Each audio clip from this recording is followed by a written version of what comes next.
how to use this PS31M solar power bank is pretty straightforward, but we're just going to go over it's 6 watts, so each one of these panels is 1.5 watts. So really simple here. It's got a flashlight here. It's got the contactless induction charging here. It's got the USB, the iPhone, and the USB-C outputs here.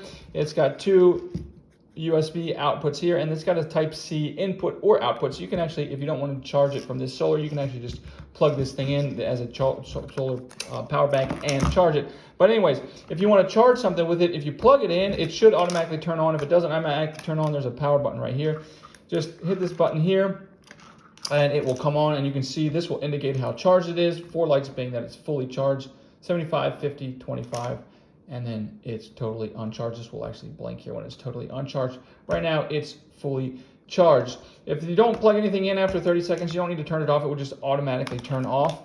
If you want to use the induction charger, you can just put, I'm filming my phone right now, so I can't show you, but if you put it on here, it will just automatically, if this is on, it will automatically start charging. There'll be a little blue light here that will indicate that it's charging. And then also, it has this flashlight here on the front. If I want to do that, I'm just going to come and press and hold the power button for 3 seconds. It'll turn this on, and then if I single press, it's got a couple different flashlight options: slow blink, fast blink, and then turn it off. Also, I can just turn it directly off with a 3-second hold. That's really pretty much all there is to this thing. It's very simple if you're interested in getting it. These are not very expensive. 6 watts of power, which is more than most of these little things.